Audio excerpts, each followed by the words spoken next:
Good evening, everyone. History being made in Detroit today. General Motors announced a new CEO, and she's female. It's the first time in GM's 100-year history that a woman has been picked to run the automaker. And it's also the first female to head a major auto company. Her name is Mary Barra, and after working more than 3 decades at GM, she'll officially take the top job in January.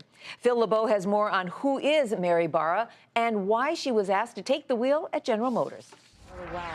Mary Barra is a GM lifer, and soon her life will revolve around running the global auto giant as CEO. Well, I've worked at General Motors for 33 years, and I've always known it's a great company. The men and women of General Motors are so dedicated, and I truly believe we have the best team on the field. So it's an honor for me to be able to lead this team.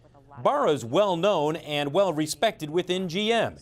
She rose through the ranks on the operations side of the business, most recently overseeing global product development.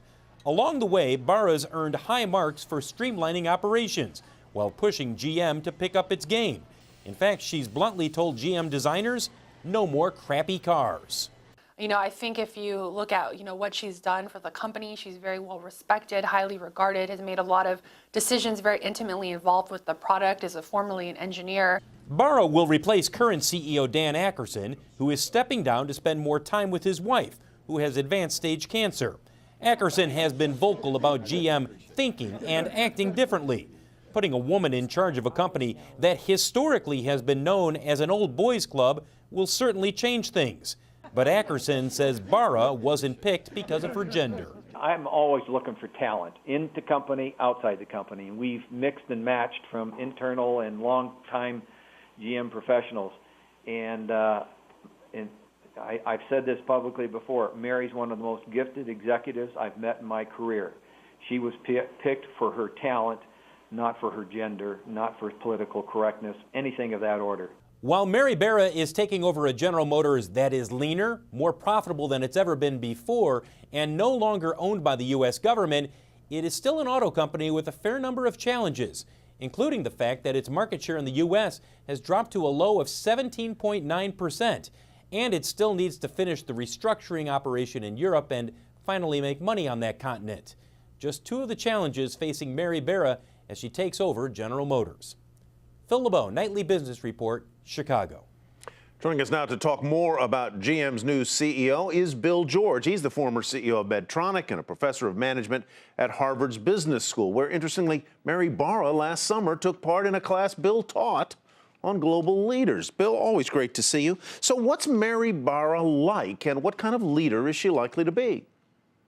She's a very genuine, authentic leader. She's going to be a great team builder. I spent a whole week with her in the classroom at our Leading Global Businesses course last summer, and I'm very high on Mary. Also, her colleague Dan Amman was there. Dan stepped up to president, so they're going to make a great team, Tyler.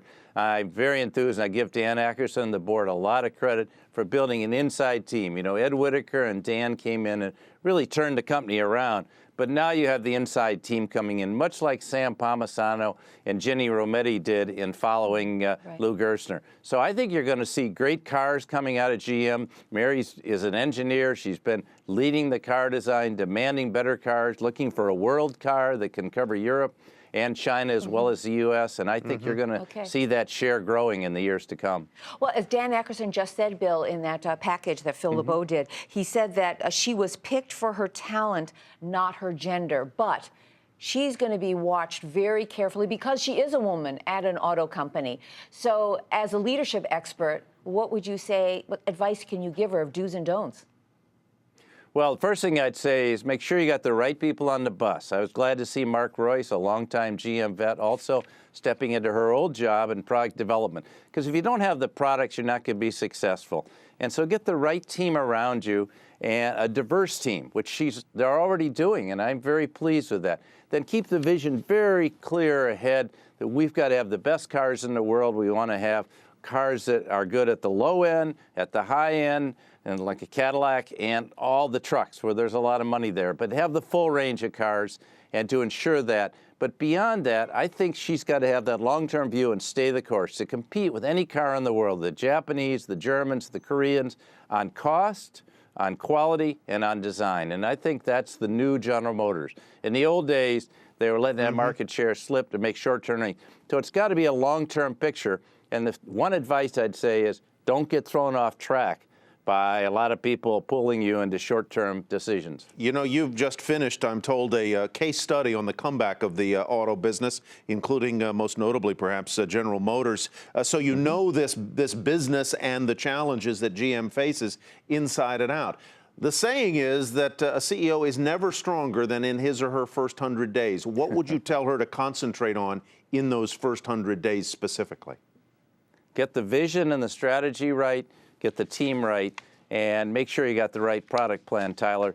And my great fear for Mary is that, you know, they're having a great year this year. They're plus double digits, I think 14% in November. Things are up and away right now. But they got to make those long-term investments. We had the head of General Motors China in a different class last week, and they've got to make big investments in China. That's going to be a huge market. They got to get the European thing right. They got to have a strategy in each of those and need the right leaders in those areas.